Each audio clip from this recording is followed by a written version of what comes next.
then he would have seen that it was good subsequent to their separation. However, the separation of light and darkness is of a somewhat different nature, since we observe the light around the globe act as if it were constantly chasing after darkness, as if trying to catch up with it and vice versa. As we say in the opening paragraph of our evening prayer, he causes the light to recede from darkness and darkness from light. The nature of their separation then is that all their efforts notwithstanding, they do not catch up with one another. Bereshit Rabbah 83, Rabbi Yochanan and Rabbi Shimon ben Lakish. This explanation is true, since it ascribes a function to both day and night. Each segment of the day was called by a different name, i.e. day and night, while together they make one whole day. The night takes precedence, as in reality it preceded the original daylight period. 5. When the Talmud, Chagiga 12, says that the luminaries existed since day 1, but were not hung in the sky till day 4, the meaning is that time had been created on the first day, even though other functions of the light bodies were not performed till the fourth day. At that time, each luminary was assigned its orbit. Description of the dimension of time in human terms is not possible without reference to celestial movements, but that does not prevent the Torah from describing events in human language which could be verified by man only at a later stage. 6. In other words, the term day as a 24-hour period is applied retroactively to the first 3 days, to teach that in absolute terms 3 periods equal to the units subsequently called a day, had elapsed during each of the phases described during the first 3 days of creation. Having created the light bodies without as yet giving them precise directives as to their functions is equivalent to the first of the 10 directives Ma'amarot we have described earlier, namely the itzum, essence, of the thing. The translation of yet I or then would be let there be a presence, and there came to be a presence. Chapter 3. The second dictum. Let there be a sky in the midst of the waters. After creating light and establishing separation of light and darkness, the Rakia, sky, establishes separation from otherwise never-ending rainfalls. The upper waters are the raw material all the celestial bodies are produced from. 11. Just as nature created both on earth and in the waters, angels created in the upper atmosphere. The function of angels celestially is parallel to the function of nature, i.e. Mother Earth, down here. In the first instance, the firmament was only sort of a dividing line. Subsequently, it became filled with the product of the upper waters. The word vayas, he made, is the reference to this latter activity of GD in filling the skies. The heavens above are mayim of a purely abstract nature. The term water is used in 3 different meanings: 1. Water as we know it, 2. Atmosphere, 3. Water as something spiritual. Our sages say, there is no water except Torah, Baba Kama 17, et al. The statement, and so it came to be, embraces the coming into existence of these 3 distinct kinds of water. The absence of the expression ki tov, it was good, is not to be understood negatively, according to whichever reason advanced by the scholars. Rather ki tov is used when something existing has been perfected. At that point its goodness becomes manifest. 10. Since during the second day's activities the celestial bodies that were to fill the sky had not been hung yet, the expression it was good is obviously not called for. Even if everything had been in place except the sun and the moon, the work would not yet have been completed to call forth the judgment that it had turned out well. Rabbi Yossi in the Midrash supports our view in his answer to the aristocratic lady. The second directive therefore determines the wear of the various masses of matter created up to that point.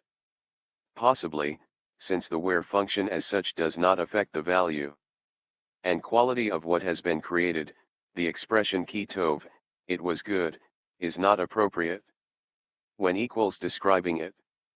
Chapter 4. The third dictum. And God said, let the waters under the heaven be gathered together, etc. Since it is impossible to describe the celestial regions properly in human terms, reference to them is scant, more details being supplied about the development of the lower spheres. There. Progress from the state of tohu vavohu, void, and confusion, is described once the waters are concentrated and the original confusion has been eliminated. The dry part of the globe was now given the name by which the entire lower universe was known until now, Eretz. The liquid part was given a name derived from the previous mayim, and called yamim, oceans. The comment it was good is to be understood as relative to the former state of confusion which had existed prior to the execution of this directive, on day 1. Just as the creation of light represented progress from the former state of darkness, concentrating the water mass in one area was tremendous progress when compared to the former state of confusion. Since in this instance the condition of various basic matter was defined and determined, this directive is one of establishing matzav, a condition of existence. Chapter 5. The fourth dictum. And God said, let the earth put forth, etc. After the condition of the dry ground had been established, plant life of 3 different categories would enhance and perfect the barren earth. 1. Vegetation growing spontaneously, without need for seeding. 2. Shoots spreading seeds. 3. Trees bearing fruit and having stems that survive from season to season. The unusual description of the earth produced, or the waters swarmed, instead of GD made, indicates that earth, i.e. nature, engaged in an activity that becomes a vocation, an ongoing task and activity. The essential part of the fourth directive then is to describe the activity of the earth, i.e. its role in the scheme of things. GD saw that it was good. Just as at the time of the creation of light, the tohu, void, was removed. So now the bohu, confusion, was eliminated as nature produced vegetation in an orderly and functional manner. This piece of evolutionary progress qualifies for the statement GD saw that it was good. Therefore, we find this statement repeated on the third day of creation. Chapter 6. The fifth dictum. And God said, let there be lights. Now that vegetation had been achieved without sunshine or moonlight, the light bodies could begin to perform their orbits in order to provide warmth for living creatures that were to inhabit the earth and its atmosphere. Winds too are a prerequisite for the normal existence of the animal kingdom. The directives for the light bodies to be in the sky clearly demonstrates that they had already been in existence, but were now to assume the functions described, namely to provide light, directions, indicate seasons, etc. This is the why of their coming into existence. For this reason the Torah could not say V'aymi orat and there came into being light bodies.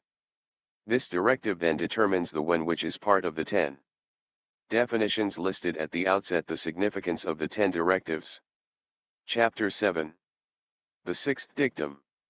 And God said, let the waters swarm, etc.